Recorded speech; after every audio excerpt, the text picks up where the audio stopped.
morning. My name is Daniel Sheehan. I'm an attorney and serving as general counsel to the Disclosure Project. I'm a 1967 graduate of Harvard College in American Government Studies and Constitutional Law, and a graduate of Harvard Law School. And I served as general counsel and one of the co-counsel for the New York Times in the Pentagon Papers case, and was involved in briefing and arguing the case in front of the United States Supreme Court, giving permission to the New York Times to publish the classified documents, the 47 volumes of the Pentagon Papers. Subsequent to that time, I served as special counsel to the office of F. Lee Bailey as one of the trial counsels when we represented James McCord in the Watergate burglary, and got Mr. McCord to write the letter to Judge Sirica to reveal the Watergate burglars' relationship to the plumbers unit in the White House at that time. Subsequent to my service in that case, I went back to Harvard to the Divinity School to study Judeo-Christian social ethics and public policy. Did my master's work and PhD work there, and became general counsel for the United States Jesuit headquarters in Washington, D.C., assigned to the National Social Ministries Office and their public policy office. It was there in 1977 that I was contacted by Miss Marcia Smith, who was the director of the Science and Technology Division of the Congressional Research Service. She asked to meet with me, and I met with her, and she informed me that President Carter, upon taking office in January of 1977, held a meeting with then the Director of Central Intelligence, who was George Bush Sr., and demanded that the Director of Central Intelligence turn over to the President the classified information about unidentified flying objects and the information that was in the possession of the United States intelligence community concerning the existence of extraterrestrial intelligence. This information was refused to the President of the United States by the Director of Central Intelligence, George Bush Sr. The Director insisted that the President, in order to have access to this information, needed to have clearance to contact the Congressional Research Service, to contact the United States House of Representatives Science and Technology Division, to have them undertake a process to declassify this information, because the DCI suspected that the President was preparing to reveal this information to the American public. The Congressional Research Service Science and Technology Division, under the directorship of Marcia Smith, was contacted by the House Science and Technology Committee and instructed to undertake a major investigation of the existence of extraterrestrial intelligence and the relationship of the UFO phenomenon to this. I was contacted by Ms. Smith and asked, in my capacity as General Counsel to the United States Jesuit Headquarters, National Social Ministry Office, to see if we could obtain access to the Vatican Library, to obtain the information that the Vatican had with regard to extraterrestrial intelligence and the phenomenon of the UFOs. I pursued that with the permission of Father William J. Davis, the director of the National Office, and we were refused access as the United States Jesuit Order to the information in the possession of the Vatican Library. When I reported this to Ms. Smith, she then later subsequently asked me to participate in a project which I can go into some detail during the question and answer period or later to individuals, pursuant to which I was given access to, as a special consultant to the United States Library of Congress Congressional Research Service, to the classified portions of the Blue Book project of the Air Force. At that point, it was in 1977, approximately May of 1977, I went to the Madison building of the United States Library of Congress. There was no one in the building at that time. It was brand new. I was directed to a basement office where there were two guards at the door, and a third sitting at the table, who took my identification, verified that I'd been designated as a special consultant to the Congressional Research Service of the United States Library of Congress, and was admitted to the room. I thereupon found photographs some dozen photographs of what is unquestionably an unidentified flying object on the ground that had crashed and plowed a furrow in a field of snow, and it was embedded in an embankment. There were United States Air Force personnel surrounding this craft, taking photographs of the craft. And one of the photographs, I could see that there were some symbols on the side of the craft.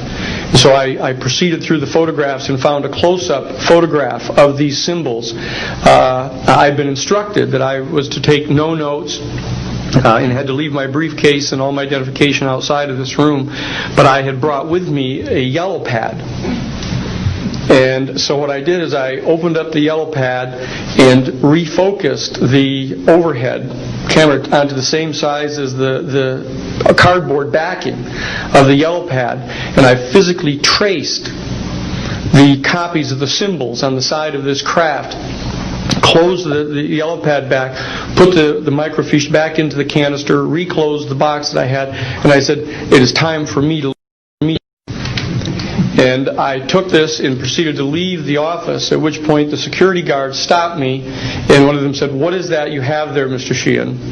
At which point I handed the yellow pad to him, and he flipped through all the yellow pages and never found the copy that I had. And so I took that with me and brought it to the United States Jesuit headquarters, had a meeting with the staff, with Father William J. Davis, reported this to them, was authorized at that time by the United States Jesuit headquarters to make a report to the National Council of Churches and to request that the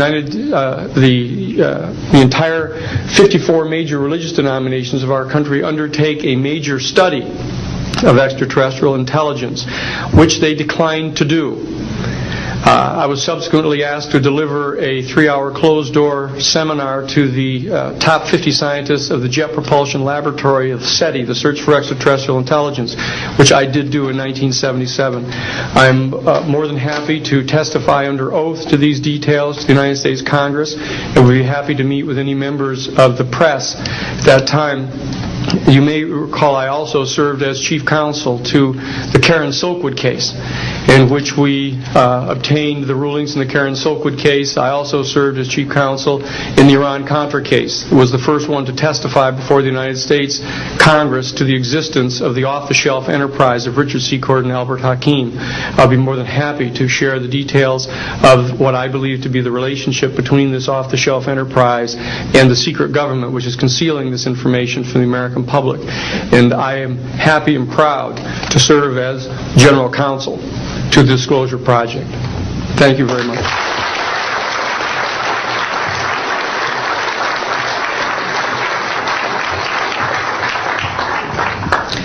Good morning. My name is Carol Rosen. In 1974, after being a 6th grade school teacher, I was introduced to the late Dr. Wernher von Braun, in the U.S. the father of rocketry. In my first meeting with him, during that first 3.5 hours, he said to me, "Carol, you will stop the weaponization of space." And I said, teachers don't stop until June. He said, "No, you have to understand. This is February, and we have to prevent the weaponization of space because there is a lie being told to everyone that the weaponization of space is now first being based upon the evil empire, the Russians.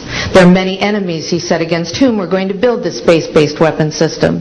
The first of whom was the Russians, which was existing at that time. Then there would be terrorists. Then there would be third world countries. Now we call them rogue nations or nations of concern. Then there would be asteroids." And then he would repeat to me over and over, "And the last card, the last card, the last card would be the extraterrestrial threat." Well, at the time, I kind of laughed when he said asteroids, and when he said extraterrestrials, I knew I wasn't going to deal with that subject. And now we hear on the news just today, this week, that they've slid in another enemy. Only this time we're going to protect our satellites. In other words, we have to have some reason to spend these trillions, to waste these dollars on a space-based weapon system, and they're all lies. This is a system, he told me, that would never protect anyone. Even back then, he talked about suitcase bombs. He talked about chemical, viral, bacterial, biological warfare, that these space-based weapons would never protect us against. And then he told me that, in fact, if you travel around the world, which I did after he died in 1977, I met with people in over 100 countries who were friends. They didn't want to build space-based weapons. I became a space and missile defense consultant. And I worked with people around the world. I became an advisor to the People's Republic of China. They don't want to build a space-based weapon system. And he told me back then that they didn't. He said, go to Russia. They're considered to be the enemy. I got on a plane by myself. When I got to Russia, I had a list of people that I had read out of the newspaper. Chernenko was in office then. He was the only one I didn't get a chance to meet. They introduced me to everyone when I got there. And when I got back, I said, oh my Lord, this man is telling the truth. There is no threat. And I've been waiting until this day for 27 years, and I'm expecting the spin to happen, because he also explained to me that as a military strategist, as a person who worked on the MX missile, which I did later, he said, you will find that there is going to be a spin to find some enemy against whom we have to build space-based weapons. And now we should expect the spin, because he said part of the formula for the intelligence community is if they might have a weapon, then we have to consider that they do have these weapons. So now they do have these weapons, so now we have to build these weapon systems. And that's the formula, except that it's all based on a lie. And we have witnesses here today that have shown you that these extraterrestrial beings, that these craft that have come here are now not UFOs, they're identified flying objects, and we know that they have beings in them. And we have witnesses here who have told you that they can shut down our missile silos, they can stop a rocket going into space that's a test. We have witnesses here who have worked in the classified departments, who have the courage to come forward here to support what Wernher von Braun told me back in 1974 to 77.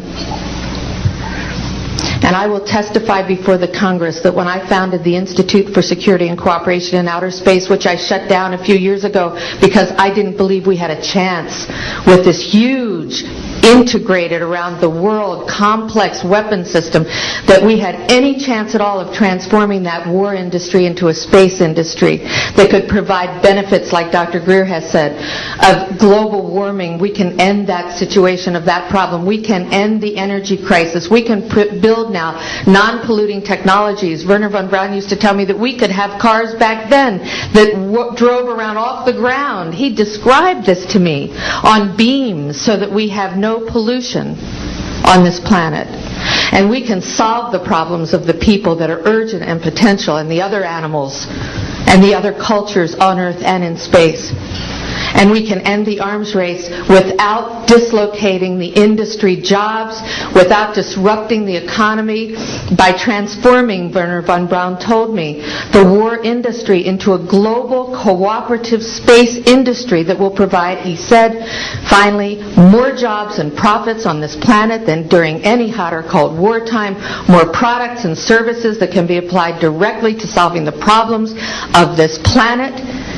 And we can have a whole planet now that lives in peace on Earth, with all the cultures on Earth and with all the extraterrestrial cultures in space. And these are words that Wernher von Braun told me in 1974.